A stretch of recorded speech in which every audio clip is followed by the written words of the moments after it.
زیارت الہیہ پڑھ لے.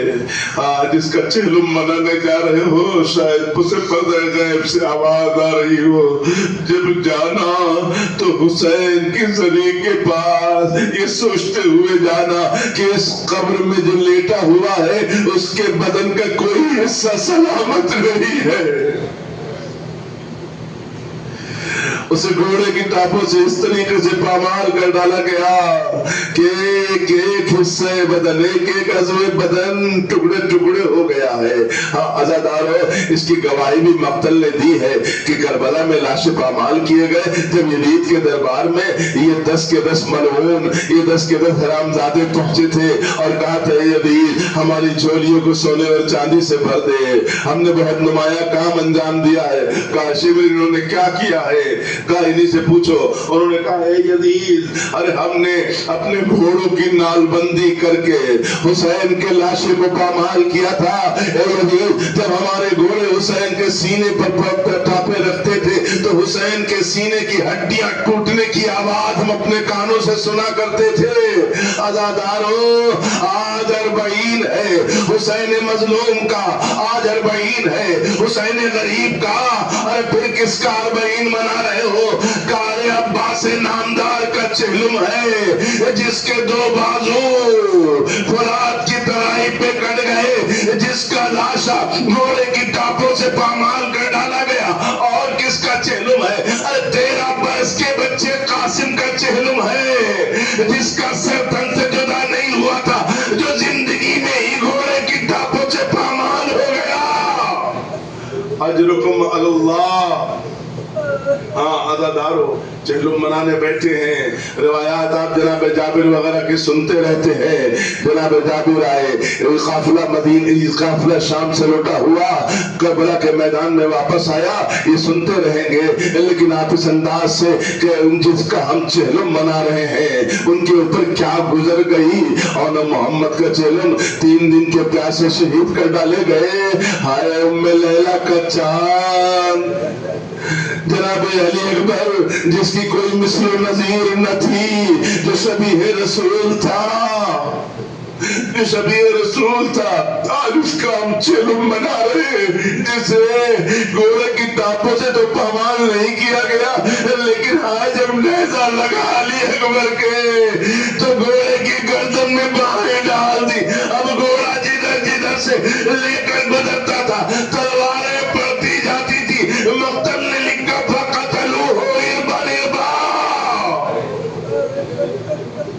پشت فرس پر علی اکبر ٹکڑے ٹکڑے کر ڈالے گئے. عزادارو, بس آخری بات ہے, آج چہلم منا رہے ہیں اس شہید کا بھی کہ جو ابھی اپنے پیروں سے چل کر میدان میں نہیں جا سکتا تھا, بلکہ وہ جہاد کرنے اپنے بابا کے ہاتھوں پر آیا تھا. پانی کا سوال ہوا, تیرے سے شعبہ گلے پر لگایا گیا, ماں نے زخم دیکھا, اتنا کہا یا بنیا مثلو کا یونر, اے میرے لال کیا تجھ جیسے بھی نہر کیے جاتے. گویا یہ پیغام تھا, ایک خنجر کافی تھا. میرے لال علی اصغر, تیرے سے شعبہ تجھے لگایا گیا, خیمے جلا دیے گئے. سیدانیاں جلے ہوئے خیموں کی رات پر ہے. ایک حکم ہوا کہ ایک سر نہیں مل رہا ہے, سارے قتل ہونے والوں کے سر تو مقتولین کے مل گئے ہیں. کسی نے کہا وہ چھوٹا سا بچہ جو حسین لے کر آئے تھے اس کا سر نہیں مل رہا ہے. کسی اور نے مشورہ دیا, ارے وہ خیموں کے پشت پر لے گئے تھے, وہیں کہیں زمین میں چھپایا ہوگا.